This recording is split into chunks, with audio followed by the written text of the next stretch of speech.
My story is the perfect example of what not to do when you go to Thailand. I've been left in a position that if I thought would be my life when I first started working, I would have had to seriously consider doing something different.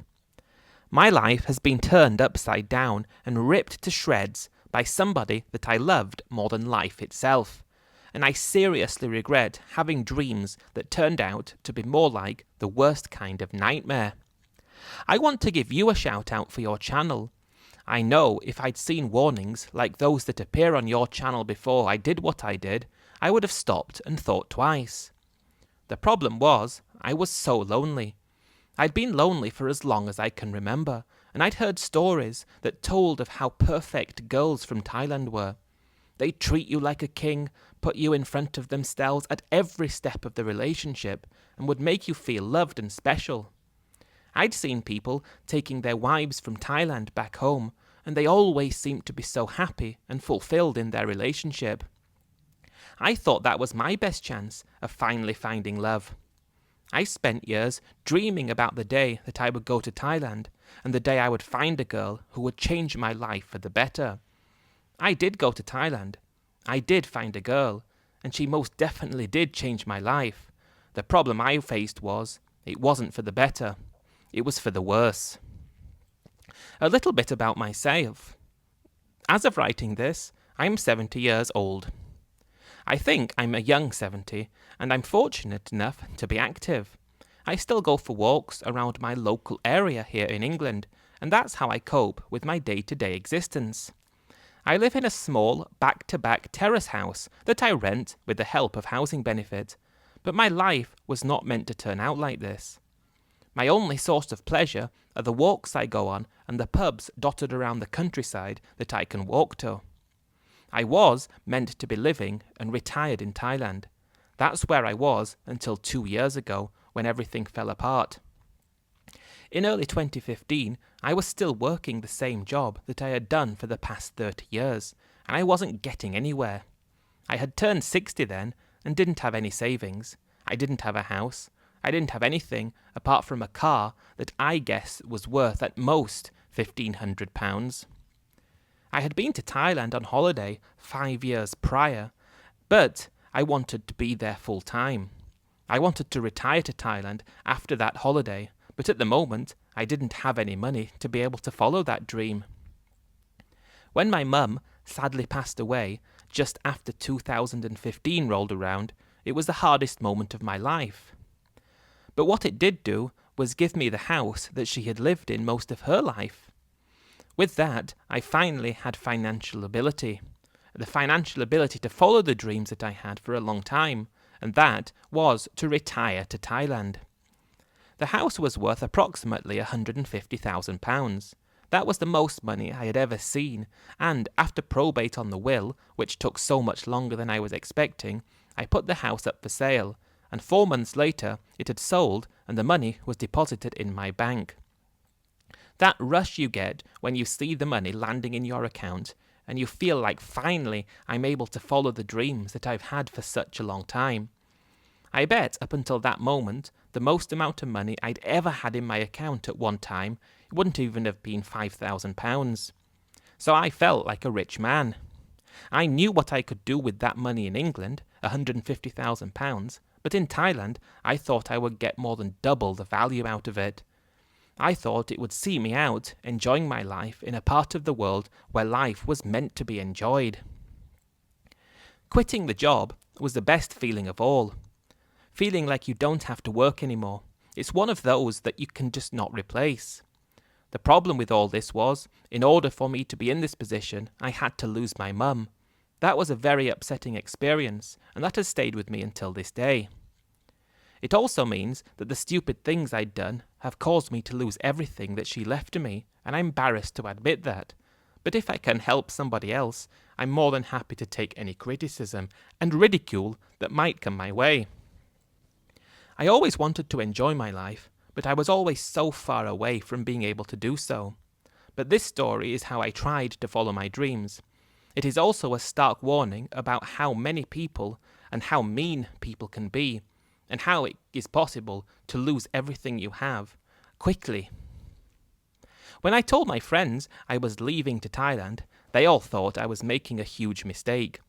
One of our friends was living in England with his Thai wife, and I wanted to be like that. But he was always thought of as being the guy who was our friend, who did travelling. He was someone who had been places, and had been to exciting places, and had done different things, and he was well travelled. All my friends told me that I hadn't done a lot of travelling, apart from that one trip to Thailand 5 years ago, and I'm not very worldly. They did try to warn me that it might not be in my best interests to go to Thailand, but I didn't want to listen to them. I'd already made my mind up that that's where I wanted to be, and I think the best way to describe my feelings were that I was going to Thailand, and when I got there, I would be allowed to become a different person altogether. The person I was in England was someone I didn't want to be. I was shy, lonely, miserable, and struggling to understand my place. The person I thought I was going to be in Thailand was the exact opposite of that. That's how I was when I went on holiday there 5 years ago. I felt like a different person, and it was a person I always thought I was deep down. But that person never came out at home for any reason. I wanted to unleash that person on the world, but I felt I would only be able to do that in Thailand. I was lucky that my friends are still my friends, at least the ones that are still alive. Age is a dreadful thing, and because I was rude to them when I left, I am so thankful that my friends still support me. When I received the money from my mum's house, I sold my car, but that didn't give me a lot of extra money, and I gave away most of my possessions that I owned and I couldn't sell. I didn't want to spend money to leave anything in storage. I thought I was going to be in Thailand forever. I had no plans to ever return to England. I didn't feel like there was anything for me in England, so why would I keep anything there? When that was sorted, I had £155,000 and a tiny pension of £400 a month. I did regret not paying more money into a private pension, but the £400 I assumed would pay for my rent, electric, internet and water in Thailand. That's what I was thinking anyway. Use the pension income to cover the basic expenses and then spend £10,000 a year. That should last 15 years, and when I turned the correct age, I could get state pension. It all made sense to me, and I wasn't going into it thinking I was doing anything wrong. I think that's the thing that many people who watch stories like this don't understand. I wasn't thinking I was going to make mistakes and do stupid things. I thought I was just going to enjoy myself, finally, in my 60s. I had one last get-together with my closest friends, and they wished me well and told me they'd be here for me if I needed them. That was great. And with that, and my newly acquired retirement visa, which I planned to extend in Thailand, I left England for what I hoped would be forever. Like I mentioned, I was in Thailand 5 years prior to this, so I did know what to expect. I'd spent time in Bangkok and Pattaya, and it was my plan to retire in Pattaya, but I did want to stay in Bangkok for a few days when I got to Thailand. I treated myself to a business class ticket on Thai Airways. They had a special offer on at the time, so it was only £1,000 more than the economy ticket. I wanted to arrive in Thailand in style, and the experience I had on that flight was good, and it was like I was arriving in Thailand in the style that I wanted to remain in during my time there. Arriving and getting stamped in with my new retirement visa was a wonderful feeling. I looked around and saw lots of other people entering the country, and I'm thinking to myself, I bet these people are only here on the visa-exempt entries, and they're going to be leaving again soon. But I'm not. I'm here for good. I felt like I was better than them. Not better as me being a better person, but better because I'm here for Thailand for good and you're not. I know that's a very silly feeling to have, but that's how I was. I was giddy when I was waiting for my bag to come through, a huge smile on my face when I collected it and walked through customs and got a taxi to the hotel that I had booked. I got to my hotel, which was just in the area I wanted to be in, and although I was tired, I went out to celebrate my arrival in Thailand. I knew that I was on a strict budget, but I didn't think spending a few days partying in Bangkok and then a few days partying in Pattaya when I got there would be a problem. It wasn't a problem, apart from I was spending about £5,000 in that week. I wanted to get it out of my system, ringing the bells in all the bars, and just living the life that I wanted to live permanently, but I knew I couldn't. but I might as well enjoy myself for a week and then I can settle down. That was the best week of my life, no questioning it. The most beautiful girls, an alcohol-fueled blur, beautiful 5-star hotels, and the best experience in Thailand I'd had. I felt like I wanted to have that blowout in order to not only get it out of my system, but to be able to do the type of things that I wish I could do every single weekend up until this point. But I never had the chance to do that. I never had a chance to be that guy. I never had a chance to do all these things that I dreamed about doing, so now was my chance to get it all done. And I thought it was costly, but it was worth it. 3 amazing days in Bangkok, followed by 4 even better days in Pattaya, and 2 days recovering, and now I'm looking for a place to rent in Pattaya. My budget was £400 a month, how much I was getting from my private pension. This needed to include all the utilities, and I did know from browsing estate agency websites from back in England that there were more than enough options in this price range, and even cheaper. I spent a week looking at so many different condos in different areas of Pattaya because I wanted to be absolutely sure that I got the best place for the best price in the best area. I settled on a newly built 1-bedroom unit right in the heart of Pattaya. It was 11,000 baht per month, government rates on the electric, which is one of the things I learned was important to look out for, and all in, with the bills, it was estimated that I would be spending no more than £350 a month, so that was fantastic, £50 under budget, and I could use that for 2 cheap nights out every month. I really felt like I was moving in the right direction, and I was happy with things. I still have fond memories of moving into that condo. Staying in a hotel in Thailand is one thing. That's what most tourists are going to experience. But staying in a condo that you've signed a 1-year lease for is an exhilarating feeling, because that's when it starts to sink in that you're going to be here forever and you don't have to leave. The condo was fully furnished, which seemed to be normal for Thailand, but I did need to buy things like bedding and towels, and I also needed to buy a television. But a few days later, the condo was just the way I wanted it to be. I probably spent £1,000 kitting out the condo with everything I needed, and it was my plan to get as much use out of the pool and gym in the condo as I could. The hardest thing for me was adjusting from going out every day and living my dream life to having to cut back and live within my means. This was soul-destroying, and it felt like a kick in the stomach when everything rolled around and I was lying in bed watching TV. Up until that point, I was going out every night, living in holiday mode. I did allow myself this brief bit of joy, but it was a big mistake because now I was living the retired life without the budget I needed. I was missing the girls and the nights out. I had fallen in love at least 10 times with different girls in bars in my first few days, and I started to think that I needed a girlfriend so I could stave off boredom and have a newfound purpose. At this moment, I was allowing myself 1 day every week to go out. I made this day count, and I tried to get so drunk that the following day I wouldn't be able to function, and at least it would give me 1 day closer to my next night out. These nights were trying to find a girl that I liked more than any of the others, and I wasn't about to rush into a relationship with the first girl I met. I'd got everything down to a T, and I was sticking to my budget, although it was hard to only spend the amount of money I had allocated myself. 1 good day a week, and the rest I would stretch a plate of pad kapow and rice to be breakfast and lunch. But it was working, and after 3 months I had finally met a girl that I wanted to be with. She worked in a bar on Soi 6. That might sound like a cliche, but I visited bars all over Pattaya. It just so happened that this is where I met her.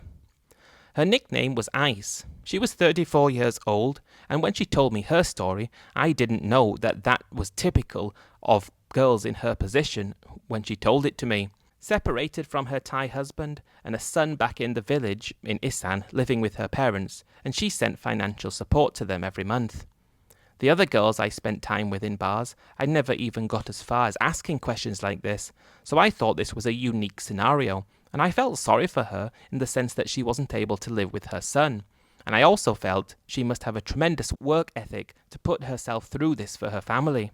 I thought that by being with somebody like that, she would put herself through equal and more difficult things for me, because I would be part of her family if things lasted a long time. I didn't know she would separate me and her family. but the conversations we had and the actions that she showed me made me decide that she would be the one I would want. When I was looking for a girlfriend, I had hoped to find one slightly younger than Ice. I was hoping for a girl without children, but I overlooked that because Ice was perfect in every other way. It started out innocent enough. The first time I met her in the bar, there was something about her that was different to the other girls. She seemed more worldly and a bit more sophisticated than most of the other girls, and she carried herself with confidence, and I thought that would work well for me in Thailand. I was the exact opposite of confident, and I thought having somebody like that by my side would be a wonderful thing. The problem I was facing was I didn't want to go to her bar every day because I only allowed myself 1 day a week to go out, so I thought the best way would be to get Ice to be mine, and I wanted to do a big, grand gesture. I didn't know what to do in this situation. I'd already been back to her bar 10 days in a row, and I could see that continuing. I came across like I would take care of her very well, so it was my plan to ask her if she could become my girlfriend and move in with me, and I went back to the bar the following day, but she wasn't there. By this point, the other girls knew me, and they told me that she had gone to her village. They said that she went 5 days every month to visit her son. I was heartbroken that she wasn't there, and I knew I would need to wait for 5 days, and I would just have to make those days pass as best as I could. The promise I made for myself that I would use the gym and pool had been broken, and I'm starting to not live as healthy as I did up until this point. But those 5 days went by, and I don't think I even got out of bed apart from to get some food from the fridge, and I went back to her bar on the day she was due to return. I think the girls must have told her that I wanted to see her badly, so when I went there she looked so happy to see me. I was happy as well, and I asked her if she could move in with me, and I told her I wanted her to be my girlfriend. I was so happy when we worked something out, and when I was with her, I never felt like she didn't like me. I felt like that with all the other girls, but with her, I felt like she was falling in love with me because I was falling in love with her. It was strange when she moved in.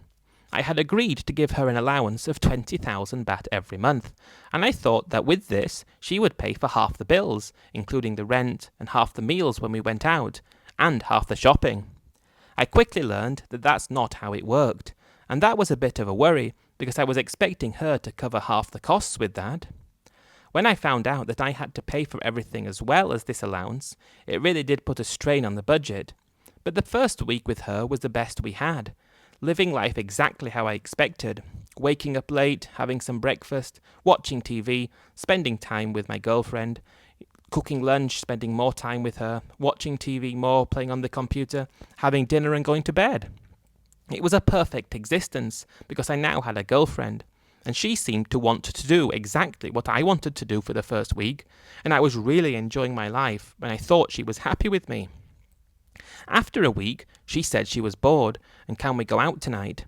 I wanted to keep her happy, so I agreed, and we went out for a meal and some drinks, but it did cost me a lot more than I wanted to spend. I didn't want to spend much more money than basic food because of the allowance I was giving her. But we were going to a nice restaurant and then going to a bar where she worked before, and she would speak to her friends.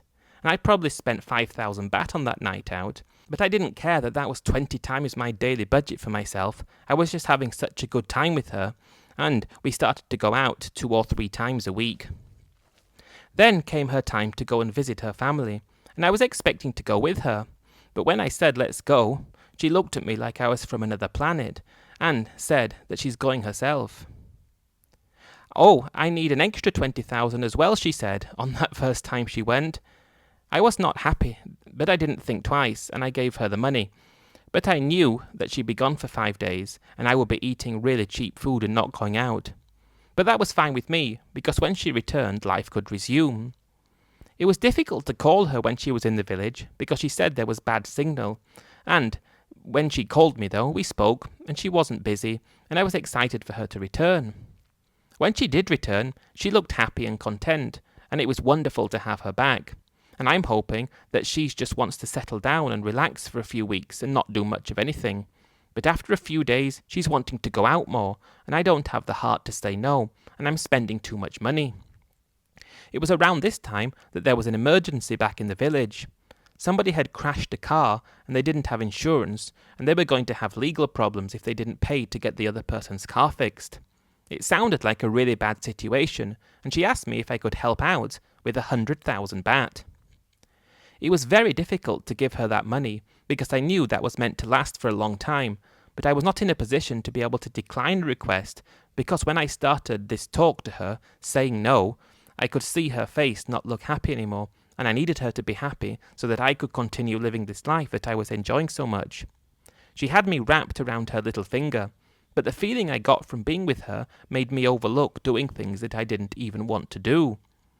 But I did give her the money. She looked so happy and delighted that I did that, and when I returned, she was just behaving in the way that I wanted her to. The problem was, I wanted her to be like this all the time, and I wanted her to do it because of her feelings towards me. But it only seemed to come when I gave her anything, and I was blind to what was going on. This became my life. The £10,000 I wanted to spend every year, which meant that my money should have lasted for 15 years, taking me to 75, and then I should be on my state pension by then. The problem was, in the first year, I spent £35,000, and that included lots of little gifts to Ice, which more often than not, she sent back to her family. She showed me her sending it back, so I believed she wasn't spending it to herself. I suppose that's why it was easier to give her the money, because it did seem like she was sending it for her family. But to have spent £25,000 over my budget in the first year should have made me take a step back. But I was too happy and just loving life at this point, and I overlooked what I was doing. We continued to go out all the time. But when we were out, she would be talking to her friends at one side of the bar, and I'd be at the other, and I would be picking up the bill for her and her friends, even though I wasn't sitting next to them. But when it was time to go home, she'd always grab hold of me and hold my hand and take care of me. I thought that was the best sign of her showing love that she could give. In the second year, I had managed to spend less, but I still spent a lot more than I should have done. The same for the third year. But at this point, she's going back to visit her family for 10 days every month. I actually enjoyed the time she went to visit her family because it meant that I didn't have to spend any money. I'd give her her allowance, and it was agreed that if she wasn't with me, she couldn't ask for any money when she wasn't there. I thought that was a fair compromise, but I guess it was around 2018 or thereabouts that she was with her family, and she called me in tears. I hated to see her upset. She was the love of my life, and I honestly thought that that love was reciprocated. But she called me in tears, saying that her son had been in an accident. He was okay, but the motorcycle he was riding was completely destroyed. It belonged to a friend, and they were demanding money to buy a new one. I said the most obvious thing in that situation. What was your young son doing driving a motorbike? I can't remember how old he was, but he couldn't have been more than 12. She said no problem in this place. She told me the bike was 135,000 baht to replace. I didn't know how to react. The thought of having to give her that money really made me feel scared and upset, but the thought of not giving it to her and her not coming back, or the thought of her not behaving in the same way anymore, was a worse feeling, so I sent her all the money for the bike. That was meant to last me for so many months, but I just gave it to her so easily to buy that bike for this person who her son had damaged the bike of.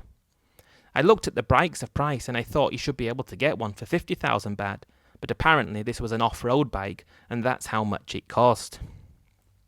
When she came back, she did seem to show her appreciation.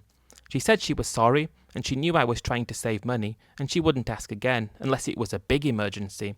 I had saved the family from some severe problems and everyone in the family was thankful. That's what she told me. She told me that everyone in her family had told her to tell me how thankful they were. I'm so happy when she got back, and at this point, we've been together for 3 years. I actually asked her to marry me because I didn't want to ever be apart from her. She told me she would love to, but we can't do that right now because the divorce from her old marriage hadn't been finalized. And she said it's taking a long time, and it could be another few years before it was sorted out. But as soon as it was sorted out, she did promise me that we would marry. I felt very disappointed that we couldn't get married straight away, but I was over the moon that she had agreed to marry me at some point, so I went out to buy her a ring. I spent too much money on that, and she didn't even seem to like it, but she pretended to, and she wore it when we went out together, and I felt like I was a really good partner to her. We didn't go out as much after I gave the money for the bike, so that allowed me to save money until she had to return to the village the following month. This goes on for another year, and occasionally she's staying up in the village even longer. It should have only been 5 days, then it was a week, then it was 10 days, and sometimes she was spending half the month up in the village. Then in 2019, something close to the end, I can remember this because that's when COVID happened, another emergency came around. This time her father was rushed to hospital and needed an emergency operation that was going to cost 200,000 baht. I know I should have dug deeper, maybe called the hospital and asked them to verify the information she was telling me. Where was the hospital even located? Should I go up and check first? I didn't even have these feelings that I needed to do something like this for another few years. I don't know why, and I really regret being trapped by this girl, but I did send her the money. And she even said, because her father was in hospital, she needed to stay longer and she couldn't come back for another 2 weeks. When she told me that after I'd already sent the money, I was devastated. If I would have known that that was her plan, I don't think I would have given her the money, or I would have given it to her on the condition she came back first. But I sucked it up and thought at least I don't have to go out and spend any money. But I just sent her all of that, but it was an awful thing to think about. Then COVID happens. We're in Pattaya, and that's where I want to stay with her. Part of me is happy that the bars are closed and places are closed because we can't go out and spend money. And for the first few months of things being closed, I'm actually the happiest I've been because I'm not spending money and my girlfriend is with me and she knows that I can't spend money because we can't go out. I'm having a good time now, but she's waiting for an opportunity to be able to go home to visit her family because she hadn't been for a long time. When she finally had the opportunity to go, she was there for 3 months. She called me every day and said we can't travel at the moment. Now there's a problem in the village. Every single excuse that she could come up with, and I was still giving her allowance when she wasn't even with me, which I regret more than everything. That has to be the biggest regret, sending her an allowance while she was up with her family. When she finally does return, it is great to see her, and I bought her a gift on her arrival.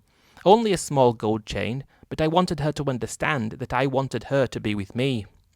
I kept trying to push on her that I wanted to get married, but she said because of COVID, things were even more delayed and it's going to be after this whole thing finishes when those papers finally come through. It really is hard to accept, but I'm in a position where I just want to be with her and I'll do anything for that. By the end of COVID, I only had £10,000 left. I managed to make it last longer because of COVID, but I did have stints without being with her for 3 months at a time. But she kept coming back. I guess so that she could get more money from me. When things started to ease, she happened to be up in the village, and she's calling me, and we both know that she's been there for a month at this point, and I'm waiting for her to come back. But she's not coming back, even though everything is open and she doesn't have a proper excuse. At this point, I'm starting to understand that she's been playing me for all these years. It's so easy for any of you guys listening to this to say you're stupid, you're a simp, you're an idiot, but I loved her more than I loved anything. I would have died for her at one point, and I just couldn't bring myself to think she was scamming me or playing me. Love blinds you. I think that's the thing that people say, and it really does. But when she wasn't coming back, when she should have been, this is the first time my mind starts to shift in the belief that I know who this girl is. I'd given all my inheritance to her, and I didn't even know who she was. And I'm telling her now, you have to come back, because it's not acceptable. And she's saying soon, things are happening and I need to do this and I need to do that. There's always something she needs to do. I then think that I need to do something about it. I wanted nothing more than to go up to where her village was and see her, and see what this big thing was that was stopping her from coming back. All I knew is that she was from Sisaket. You look on the map and the province is huge. How was I going to find her there? I went to the bar where she used to work to see if any of the girls could tell me the name of her village, but none of them knew, and I really didn't know how to go about finding where she was from. She did come back 3 weeks later, and she was so sorry that she hadn't come back for a long time. She made it up to me, and I was just happy that she was back with me, but I still had this nagging feeling because I couldn't understand why she had gone for such a long time. Her excuses didn't make sense. Although I told her I believed her, before COVID happened, I was prepared to accept that she went to her village every month for 5 days, then 7, then 10. I was prepared to accept that because she went to her village before she started to stay with me, and it was agreed that when we started living together, she could continue to go there. Because of her son. I accepted that and was happy for her to do it. But when COVID came around and she's spending months there, leaving me by myself in a room, and she was using my money to pay for that, that started to grate. Then having excuses why she's not coming back after COVID, I'm not prepared to accept this anymore. But I knew if I told her things wouldn't go well, and she might just leave, and then everything would have been for nothing. I thought I needed to follow her up to the village. I knew she got on the bus, so if I got a taxi ready and waiting to follow the bus, how hard could that be? Follow the bus, watch her get out of the bus in Sisaket, watch what vehicle she gets into or onto, and follow it to the village. I thought that was the best thing I could do, and that's what I wanted to do the next time she went. I found a taxi company, and it was going to cost 8,000 baht. Given the amount of money I'd spent on her over the time, I didn't think that was a lot. I even paid the deposit and said when I called I would need a taxi here in 5 minutes, and they said fine. It wasn't long before her next trip was due. She'd only been back for 14 days, then she said she needed to go back to the village to check up on something. But she said she's only going for 2 weeks, so she'll be back after that. It just so happened to be the day I had given her her allowance, and I reluctantly gave her 20,000, and when she asked for 5,000 extra to take care of something, I just gave it to her, hoping that what I found when I got there wouldn't be as bad as it was. I already called the taxi beforehand, but I knew she was going, and they'd been waiting for me for an hour downstairs, but when she left in the elevator down to the bottom of the condo, I went down the stairs. Luckily, we're on the 4th floor, so it didn't take a long time, and I saw her walk out of the condo when she got on the back of a motorcycle taxi. I jumped into the taxi that was waiting and told them to follow the motorcycle. It wasn't far to the bus station, and she got off, and the taxi just kept watching. She went inside and got a ticket, and I made sure to keep an eye on her, and I saw which bus she went on.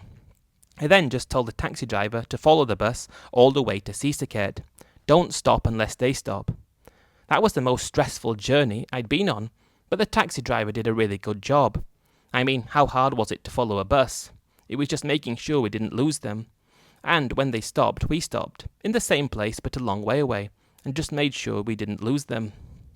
When we finally got to Sisaket, I saw her get off the bus, and she walked only 50 meters and got into the passenger seat of a car. I told the taxi driver to follow her, and 20 minutes later, she gets out of a car next to an OK house in a rural village. She gets out of the passenger side. A boy who looks 12 or 13 gets out of the back seat, and after that, the driver gets out of the driver's seat, and it's a man. I think it must be her brother or someone in her family who went to collect her. They walk into the house all together, and I paid the taxi, and he left, and I went and knocked on the door. What came next was something that I had not even thought possible. The man she was with answered the door, and he had a really shocked look on his face, like he wasn't expecting to see me there. He looked like he knew who I was, although we had never met. Didn't look like he spoke any English, but my girlfriend came to the door, and she looked extremely surprised and worried. She was so angry, though, saying, "What are you doing here?"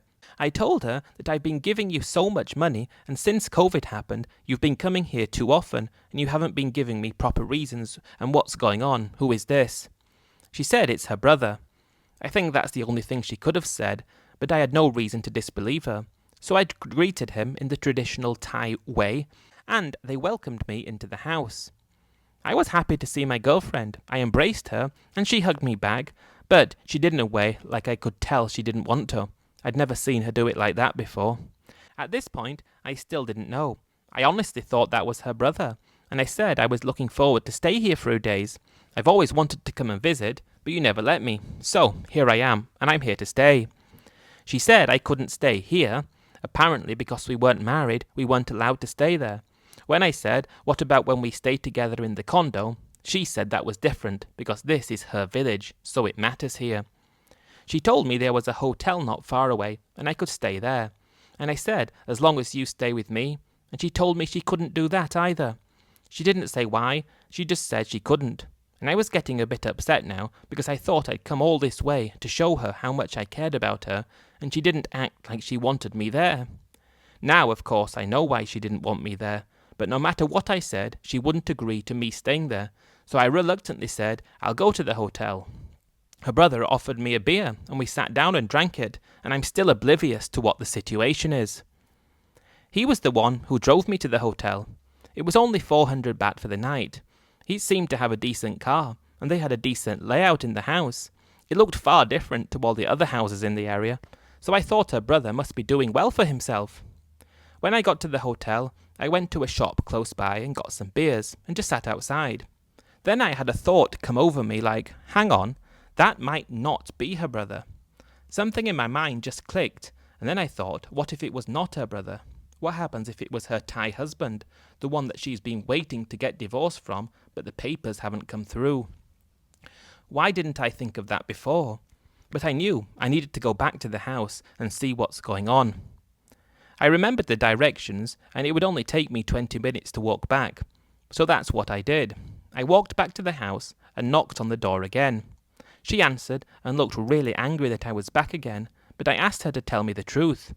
Is that your husband? She looked at me and said no. Then I said to her, if he's not your husband, I'm staying tonight. Is that okay with you? Fully expecting her to say no, that's when she said yes, and I was taken aback. She said, I love you so much. I just want to do what's right in my village, but if you really want to stay here, you can, because I need you to understand I love you. That's what she said, and I believed her.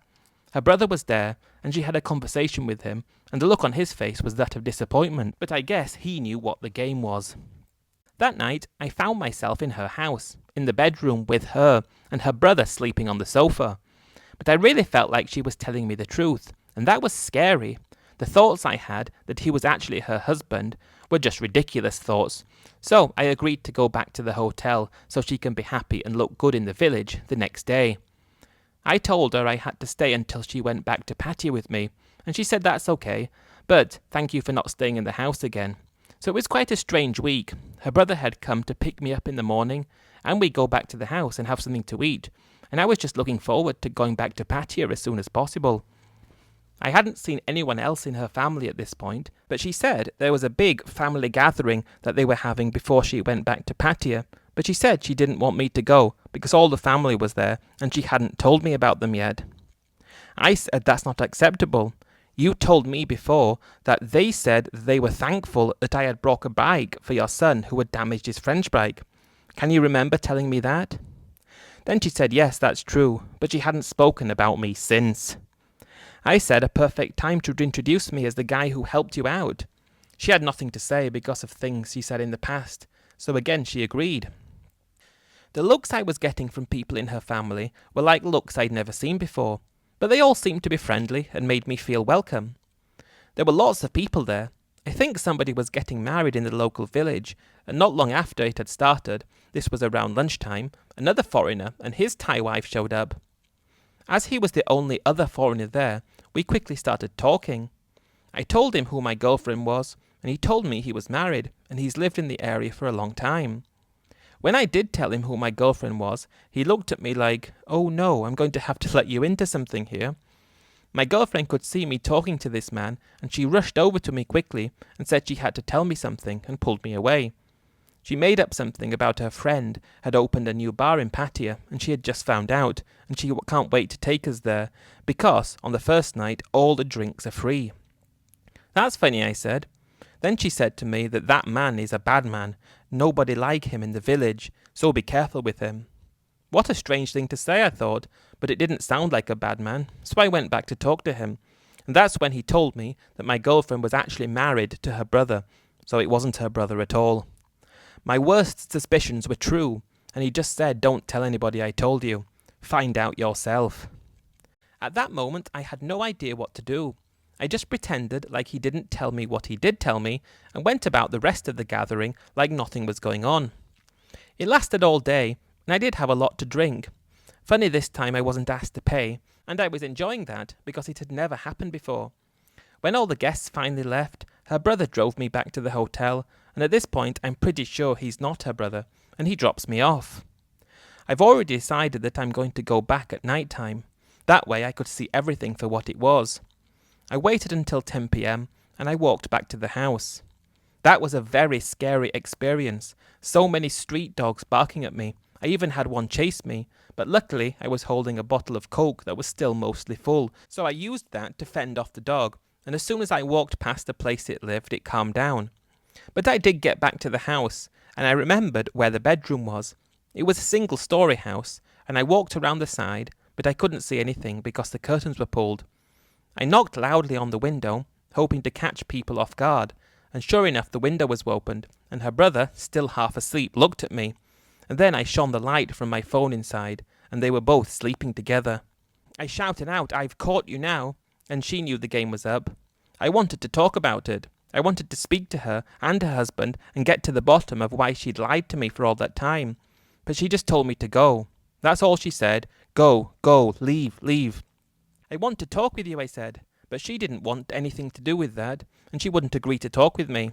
When I was not leaving, her husband, not her brother, starts pushing me and starting to get really upset.